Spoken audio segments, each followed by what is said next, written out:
বার্তা এক নজর। বীরভূমের তৃণমূল কার্যালয়ে স্বাধীনতা দিবস পালন।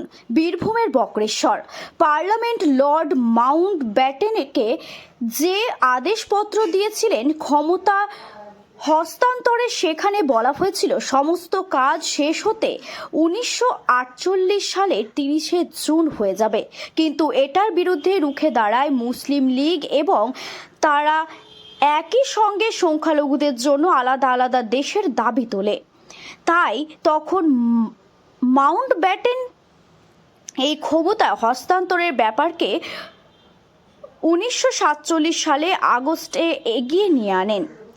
সেই বছর 4 জুলাই ব্রিটিশ হাউস অফ কমন্সে ভারতীয় স্বাধীনতা বিল পেশ করা হয় এবং সেটা 18 জুলাই গৃহীত হয়।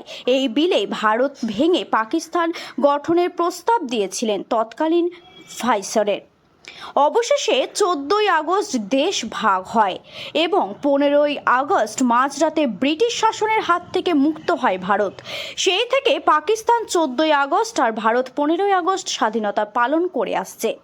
আর আজ সেই দিনটিকে প্রাচুর্যের সাথে বীরভূমের তৃণমূল কার্যালয়ে আমাদের দেশের পতাকা উত্তোলনের মধ্যে দিয়ে স্বাধীনতা দিবস পালন করলেন তারা।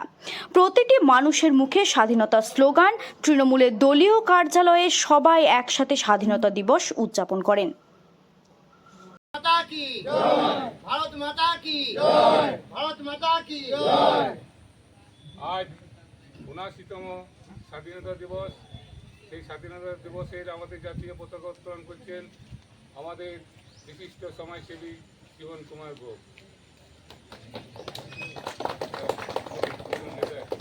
বন্দে মাতরম, বন্দে মাতরম, বন্দে মাতরম, বন্দে মাতরম। ভারত মাতা কি জয়, ভারত মাতা কি জয়, ভারত মাতা কি জয়।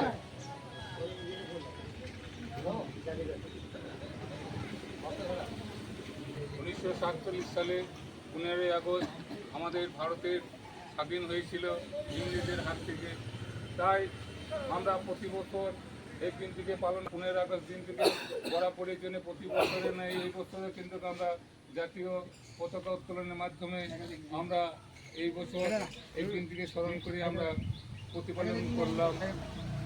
আপনারা জানেন ভারতবর্ষকে স্বাধীন করার জন্য আমাদের বহু শহীদ হয়েছিল আমাদের ভারতের নাগরিকরা, যেমন ক্ষুদিরাম বসু, বিনয় বাদল, বন্দে মাতরম, এই বলেই আমার বক্তব্য শেষ করব। জাতীয় সঙ্গীত 200 বছরের গ্লানি কাটিয়ে আমরা স্বাধীন